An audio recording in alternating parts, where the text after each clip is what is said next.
Welcome to the amazing platform of NEET MBBS doctors. तो आज की इस वीडियो में मैं आप लोगों के साथ डिस्कस करने वाला हूँ नीट 2025 के हाई वेटेज चैप्टर्स कौन से रहे हैं फिजिक्स में, और फिजिक्स के पिछले 5 साल यानी कि 2020 से 2024 तक के भी कौन से हाई वेटेज चैप्टर्स रहे हैं। तो मैं आप लोगों को सबसे पहले बता देता हूँ कि क्यों आपके लिए ये सब जानना जरूरी है कि कौन से चैप्टर के वेटेज क्या था।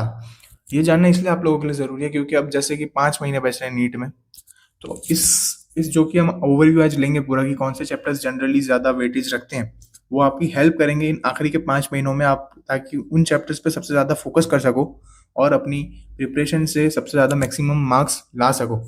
ठीक है, so let's start this video guys. तो सबसे पहले बात कर लेते हैं नीट फिजिक्स 2025 में कौन से चैप्टर का सबसे ज्यादा वो रहा है वेटेज। तो अराउंड सबसे ज्यादा वेटेज रहा है भाई इस साल करंट इलेक्ट्रिसिटी का। ठीक है, करंट इलेक्ट्रिसिटी, फिर ray optics, rotation, moving charges and magnetism का रहा है वेटेज, सेमीकंडक्टर्स का रहा है, इलेक्ट्रोस्टैटिक्स का रहा है और यूनिट्स एंड मेजरमेंट्स का रहा है। ये इस साल के सबसे ज्यादा हाई वेटेज वाले चैप्टर्स रहे हैं जिसमें सबसे ज्यादा करंट इलेक्ट्रिसिटी है, ऑलमोस्ट 10।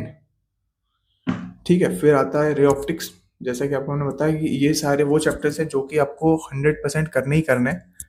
ये सारे के सारे 12th के हैं एक्सेप्ट सिर्फ यूनिट्स एंड मेजरमेंट्स 11th का फर्स्ट चैप्टर है। ठीक है, फिर अभी हम बात करते हैं मीडियम और लो वेटेज चैप्टर जो कि थे। ठीक है, फिर आपका nuclei, alternate current, EMI, kinetic theory 3%, mechanical properties of fluids 3%, EM waves 3%, oscillations 3%। आप इस पेज का स्क्रीनशॉट भी ले सकते हो ताकि आपको पढ़ने में इजी हो और आपको पता चले कि किसका रिवीजन सबसे ज्यादा करना है। जैसे कि मॉडर्न फिजिक्स है, न्यूक्ली, ठीक है, nuclear is part of modern physics, फिर एटम्स हो गया। ठीक है, मॉडर्न फिजिक्स जनरली जो रहते हैं वो थियरी बेस्ड क्वेश्चन रहते हैं, तो आपको इस पर भी थोड़ा फोकस रखना चाहिए क्योंकि ये आपको इजीली मार्क्स ला के दे देंगे। ठीक है, फिर ये थोड़े लो वेटेज वाले चैप्टर हो गए जिनमें इस साल कम पूछा गया था। ठीक है, 2025 में खासकर वेव्स हो गया, थर्मल प्रॉपर्टीज, मैथमेटिकल टूल्स तो भाई जरूरी है। ठीक है, लेकिन उसका बेस क्वेश्चन होगा, सीओएम हो गया, एलएम हो गया, फिर प्रॉपर्टीज ऑफ सॉलिड्स, थर्मोडायनेमिक्स। ठीक है, अब बात करते हैं पिछले 5 साल की जो कि था भाई। पिछले 5 सालों में भी आप देख सकते हो कि करंट इलेक्ट्रिसिटी हमेशा रहा ही है एवरेज हर साल। पिछले 5 सालों में इसके कम से कम 5 सवाल आए हैं, तो आप भी समझ सकते हो कि मतलब ये कितना जरूरी है आपके चैप्टर्स में से। फिर सेमीकंडक्टर जो कि एक मॉडर्न फिजिक्स का ही चैप्टर है, इसके भी हर साल लगभग लगभग 3 सवाल तो आ ही रहे हैं। फिर इलेक्ट्रोस्टैटिक पोटेंशियल सेम 3 सवाल, फिर रे ऑप्टिक्स 2 से 3 सवाल, यूनिट्स 3 सवाल कम से कम हर साल आ ही रहे हैं।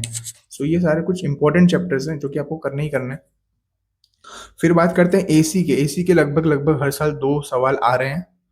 फिर मोशन इन स्ट्रेट लाइन के कम से कम 1 से 2 सवाल आ ही जाते हैं, बीच में रहता है।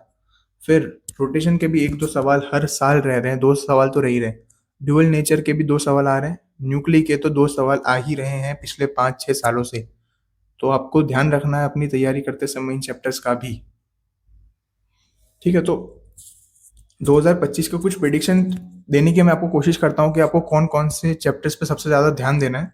तो आपको भाई सबसे पहले करंट इलेक्ट्रिसिटी यानी कि आपको आपका इलेक्ट्रोस्टैटिक वाला पार्ट सबसे अच्छा करना ही पड़ना है, जो कि जो 12th के स्टार्टिंग के फिजिक्स के पहले 3 चैप्टर्स हैं उनमें आपको सबसे ज़्यादा ध्यान रखना ही रखना है। जो कि सबसे इंपॉर्टेंट चैप्टर करंट इलेक्ट्रिसिटी, 6 से 7 सवाल आ सकते हैं 2026 में भी गाइस। एक प्रिडिक्शन है तो इसको इतना ऐसे सीरियस लेके मत चलना कि यही आएगा, लेकिन हम एक ओवरव्यू ले रहे हैं कि हाँ यही आ सकता है। करंट इलेक्ट्रिसिटी के चांसेस है कि 6 से 7 सवाल वो दे सकता है करंट इलेक्ट्रिसिटी से। फिर रे ऑप्टिक्स हो गया, इंपॉर्टेंट रे ऑप्टिक है। फिर रोटेशन हो गया, सेमीकंडक्टर, इलेक्ट्रोस्टैटिक पोटेंशियल, जैसे कि मैंने आपको कहा इलेक्ट्रोस्टैटिक पोटेंशियल आपको 12th के पहले 3 चैप्टर्स में तो मतलब पकड़ के चल लो उनको तो। और यूनिट्स एंड मेजरमेंट्स 11th का पहला चैप्टर, इसका भी अच्छा खासा वेटेज रहा है पिछले 6 सालों में, तो इसकी भी आप तैयारी कर ही लो। फिर थर्ड थिंग इज एक्सपेक्टेड, जिसके 2 से 3 सवाल आ सकते हैं। उसमें आता है आपका nuclear, AC, magnetism, EMI, fluids और काइनेटिक थियरी। ठीक है, ये सारे के सारे फ्लूइड्स को छोड़ के और काइनेटिक को छोड़ के सारे 12th के चैप्टर हैं। तो आप समझ जाओ कि 12th इज इंपॉर्टेंट, और 12th सबसे ज्यादा इंपॉर्टेंट रख रही है इस समय में, है ना। जैसे कि आप ऊपर भी देख सकते हो, सिर्फ रोटेशन और यूनिट्स 11th के टॉपिक से, बाकी सारे 11th के टॉपिक के ऊपर भी। अब बात करते हैं लो यील्ड, जिसके 0 से 1 क्वेश्चन के बीच में रहते हैं। 1 से 2 सवाल पकड़ लो आप, 0 मत पकड़ो, 1 to 2 क्वेश्चन आ सकते हैं।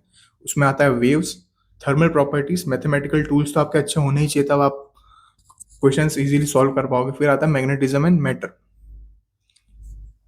तो अब बात करते हैं सबसे ज़्यादा हाई स्कोर ला के देने वाले चैप्टर्स आपको कौन से हैं, जो कि आप फटाफट जिनका रिवीजन कर सके एंड मोमेंट में। तो सबसे पहले current electricity, ray optics, semiconductors, capacitance, units and measurement, electrostatics, rotation. और उसके नीचे मैंने चैप्टर्स के नीचे उनके कुछ अच्छे अच्छे टॉपिक्स भी लिख लिए, आप इसका स्क्रीनशॉट ले सकते हो, ठीक है। तो अब आगे बढ़ते हैं।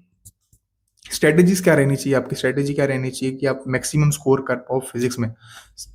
प्रायोरिटाइज हाई यील्ड्स यूनिट, जिनका सबसे ज़्यादा वेटेज रह रहा है उनको पढ़ो, ठीक है। एनसीईआरटी फॉर्मूला रिवीजन, यानी कि भाई आप किसी भी कोचिंग मॉड्यूल वॉड्यूल आप कुछ भी यूज कर रहे हो तो आपको कम से कम फॉर्मूला तो रेगुलर रिवाइज करने ही करने हैं। और क्वेश्चंस भी आपको यानी लिखा है यहाँ पे प्रैक्टिकल न्यूमेरिकल। पीवाईक्यूज तो आपको सॉल्व करने ही करने हैं, पीवाईक्यूज आर मस्ट।